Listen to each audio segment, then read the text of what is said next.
Por eu estar ainda me recuperando da cirurgia no ombro, esse talvez seja o vídeo mais simples que eu já coloquei aqui no canal. Vou tentar limitar edição apenas ao básico mesmo, não vou colocar coisinhas aparecendo na tela. Vou tentar colocar os links na descrição para que você possa verificar os fatos por si próprio, que é o que eu sempre incentivo que se faça aqui no meu canal. Mas o segundo turno está chegando, né? Disputa eleitoral nos meus breves 33, quase 34 anos de existência nesse planeta. Essa talvez seja a disputa eleitoral brasileira mais acirrada que eu já vi. Eu também não acompanhei tantas assim porque eu não sou tão velho, mas o pessoal mais velho aí, fiquem à vontade para me corrigir se eu estou errado nessa análise, né? E como era de se esperar, como hoje em dia a gente vive conectado, redes sociais, WhatsApp, essas coisas e tal, a gente está vivendo a era do fake news, ou como foi descrito por comentaristas americanos, o pós-verdade. Quando as coisas não são tão objetivas como elas costumavam ser no passado. Tem diversas narrativas diferentes, várias formas diferentes de interpretar o que você acompanha, porque você não tem mais apenas o Jornal Nacional te passando as notícias e fazendo um certo editorial em cima daquilo. Você tem o seu tio, o seu cunhado, o seu amigo da faculdade no Facebook, você tem o seu grupo no WhatsApp, então tem várias narrativas conflitantes, às vezes, de tudo que acontece no nosso mundo hoje em dia. O que é bom, de certa forma, porque democratizou o acesso à informação. Você não depende apenas de um órgão central, e eu sei que eu estou exagerando, não tem só um órgão central, mas de forma geral, os grandes veículos no passado, como a revista Veja ou o Jornal Nacional que eu mencionei, eles meio que monopolizam o que chega até você, o que chega ao povão de forma geral, e hoje em dia não é tão assim. Se isso está sendo mais positivo ou mais negativo, é algo que talvez apenas os historiadores poderão dizer com certeza. Mas o que a gente pode dizer é que tem muito fake news rolando solto na internet ultimamente. Eu participo de grupos de WhatsApp, né, conversando com parentes mais velhos e tal. Eu tenho um certo... Eu mais ou menos tenho uma boa ideia do que tá rolando. Aliás, não precisa nem ter um contato muito próximo com parentes mais velhos, porque se você tá nas redes sociais, no Twitter, no Facebook, você tem uma boa noção do que anda sendo propagado e as narrativas diferentes que estão sendo montadas. Então, uma coisa que tem acontecido...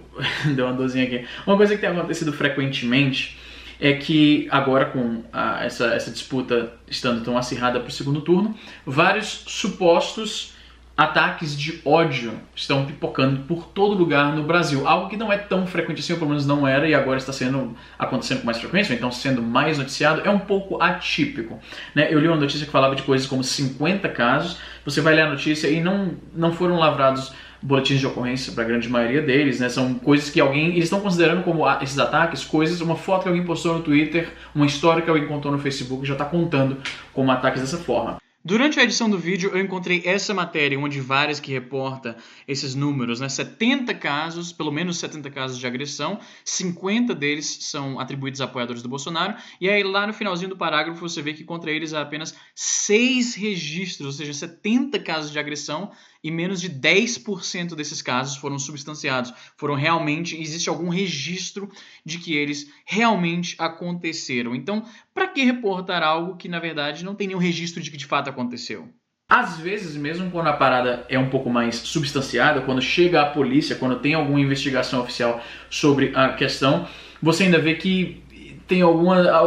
É um pouco estranho, as histórias são um pouco estranhas, então tem 3 casos específicos que eu quero comentar aqui, que passaram recentemente nas minhas timelines, nas minhas redes sociais, que eu ouço as pessoas comentando, né? E antes de mais nada, fake news não é exclusivo a nenhum lado político. Na verdade, eu vejo fake news vindo de um lado, eu vejo fake news vindo do outro, um grupo está reclamando do fake news desse cara, mas está também produzindo, e vice-versa. Não existe um monopólio da virtude, tenham isso em mente, todos os lados são capazes de produzir coisas assim. Tendo dito isso, essas 3 histórias que passaram nas minhas redes sociais essa semana, uma delas tá no G1, como eu falei, vou tentar lembrar de colocar o link na descrição, vocês sabem que às vezes esqueço, mas dessa vez eu vou tentar lembrar porque isso é importante. Polícia identifica suspeitos de picharem capela com suásticas nazistas em Nova Friburgo, no Rio de Janeiro. Eles prestaram depoimento nessa quarta-feira, agora dia 17, e foram liberados da delegacia. O crime é tratado como preconceito. Câmeras também flagraram os homens pichando muros com frases contra o candidato a presidente Jair Bolsonaro. Então o que a gente tem aqui, vou colocar, como eu falei, o link na descrição, você pode ver as fotos aí.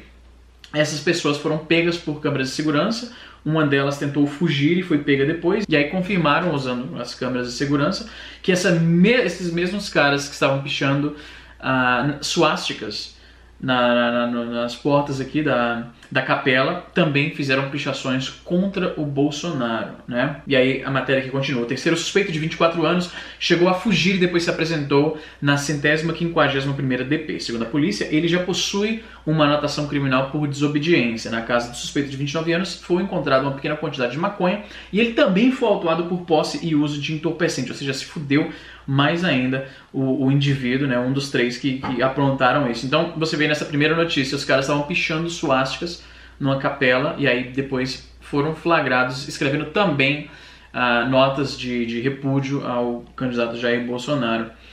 Né? Uma outra matéria que passou aqui também, vinda do G1, né, que foi recentemente aqui, é fake que muro da UERJ foi pichado com frase racista e símbolo nazista nesta quinta-feira. Uma foto que mostra os muros do Teatro Odilo Costa Filho, na Universidade do Estado do Rio de Janeiro, pichados com inscrições racistas e símbolos nazistas, circulam no WhatsApp e outras redes sociais, como se o episódio tivesse ocorrido nesta quinta-feira. A mensagem diz que os muros amanheceram assim, no entanto, é fake. Aí a matéria fala, os muros do teatro localizados na universidade já foram de fato pichados com ofensas racistas e símbolos nazistas, mas isso aconteceu em janeiro de 2010. Então, novamente, as redes sociais estão propagando isso para pintar a narrativa de que isso está acontecendo agora, o que torna essa disputa tão acirrada, né, um clima tão pesado que a gente está vivendo agora nessa disputa eleitoral no Brasil, ainda pior. O terceiro caso, e foi o primeiro que passou pela minha timeline, e eu queria me abster de mencionar isso porque eu queria esperar o desenrolar, embora eu já estava mais ou menos prevendo o que aconteceria, né? Foi o caso da moça que supostamente teve uma suástica riscada na sua barriga por um grupo de neonazistas, né? A matéria aqui, Polícia Civil do Rio Grande do Sul reabre investigação de caso de ataque com suástica. O chefe da Polícia Civil do Rio Grande do Sul, Emerson Wendes, afirmou nesta quinta-feira que serão retomadas as investigações do caso da jovem de 19 anos que teve o corpo marcado com um símbolo parecido com a suástica em Porto Alegre. Esse caso rolou uma polêmica paralela porque o advogado responsável por ela falou assim, não, esse símbolo aí é o símbolo budista, o símbolo do amor e da fraternidade, o que soou muito esquisito. Eu acho que o que ele quis dizer é o seguinte, esse símbolo aí, tá, como você sabe, existem 2 suásticas, tem uma suástica que foi usada historicamente na Índia, na África, até em vários locais muito anteriores ao nazismo, e aí o símbolo foi cooptado por nazistas no começo do século XX e eles inverteram a posição, né, horizontalmente, tipo, então os bracinhos da suástica apontam para o outro lado. Né? De qualquer forma, uma suástica hoje em dia vai ser sempre, inegavelmente, inexoravelmente associada a nazismo. Não é uma boa ideia sair pintando suásticas na sua casa, porque essa aqui é a suástica do budismo. Não é uma boa ideia, certamente não. O que eu acho que esse cara quis dizer, embora na entrevista, isso é uma interpretação de muita boa vontade, porque não pareceu que ele estava querendo dizer isso, mas quando eu ouvi falar do caso, parecia que ele queria dizer o seguinte, olha, essa suástica aí tá errada, né? É a suástica invertida. Eu penso que o cara que é tão fissurado, que é tão comprometido com essa causa aí, que vai sair riscando as pessoas com esse símbolo, ele saberia qual é o símbolo certo, né? Eu penso que é isso mais ou menos que o delegado estava pensando. Afinal de contas, ele é um especialista em crimes de nazismo, então, não sei. Mas rolou uma certa polêmica por causa da fala desse advogado, que ele pareceu diminuir a importância, né? Ele pareceu menosprezar a ideia de que, pô, estão riscando suástica nas pessoas. Não, fica de boa que esse seria o símbolo do budismo, não tem problema. Soa um pouco esquisito mesmo. A despeito disso, a matéria que continua, né?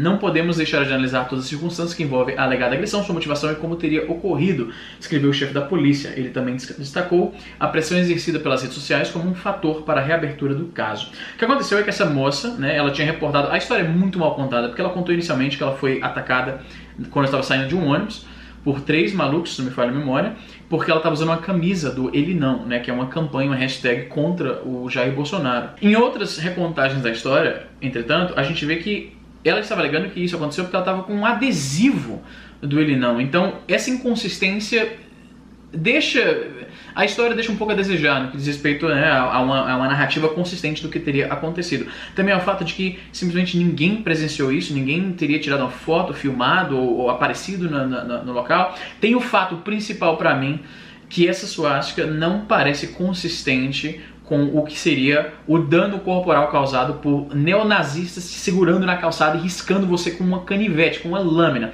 Isso aí me parece mais, eu espero que eu esteja errado, porque eu não quero acusar a moça de ter feito algo errado, mas o que isso aí parece, e você que cresceu nos anos 90 deve lembrar, na escola os moleques pegavam caneta e ficavam riscando o braço até, assim, cortar um pouquinho, bem levemente a pele, pra ficar uma cicatriz, pra ficar uma casquinha de ferida que brincava-se dizendo que era equivalente a uma tatuagem. Eu via muito isso na escola e os riscos feitos aqui, eles são muito superficiais, eles são abrasivos, eles não são de corte. Como vocês sabem, eu trabalhei por muitos anos na área de saúde, então eu sou relativamente familiarizado com machucados na pele, coisas do tipo, esse tipo de lesão. E eu vou te falar, isso aqui não é consistente com alguém que foi riscado com um canivete. Você vê no ferimento apresentado pela moça várias linhas em cima do mesmo ponto, tipo como se alguém tivesse pego alguma coisa e passado várias vezes, e o corte é só nas áreas principais, nas áreas centrais dessas linhas, onde elas se encontram mesmo, na interseção entre elas. Então você vê que ele não é, isso não, mano, fala de forma bem direta mesmo, isso não é um corte feito com canivete, me desculpa.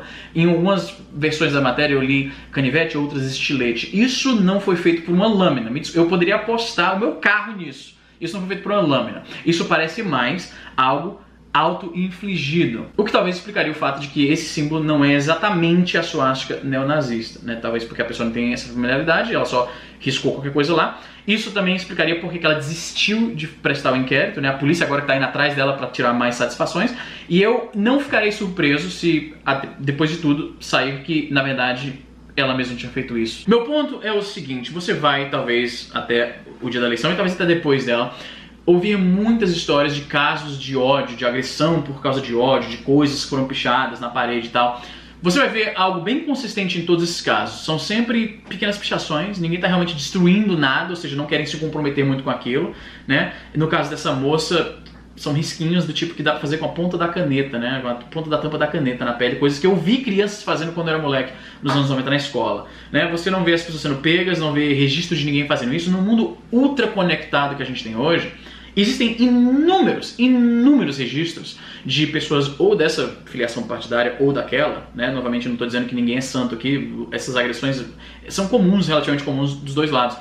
Mas você não... Embora esses casos você vê bastante isso, filmagens, fotos e tal, um registro um pouco mais claro do que teria acontecido, esses supostos casos de crime de ódio, não tem nada, não tem nenhum registro e, na verdade, acaba se descobrindo é que são as próprias pessoas que reportaram aquilo que eram as responsáveis por ter feito esses desenhos, essas supostas agressões. A gente viu isso muito acontecendo nos Estados Unidos também e, pelo jeito, é mais uma moda americana que chegou no Brasil. Então resista o impulso de compartilhar isso, de espalhar isso mais ainda, né? Porque não dá pra ter certeza que isso está sendo acontecido, que a gente tá vivendo na época da pós-verdade, brother. Então, não bota a mão no fogo por ninguém, esse é meu ponto. Não bota a mão no fogo por ninguém. Mas é isso aí, o que você acha disso? Coloca aí nos comentários, vou ficando por aqui e até a próxima.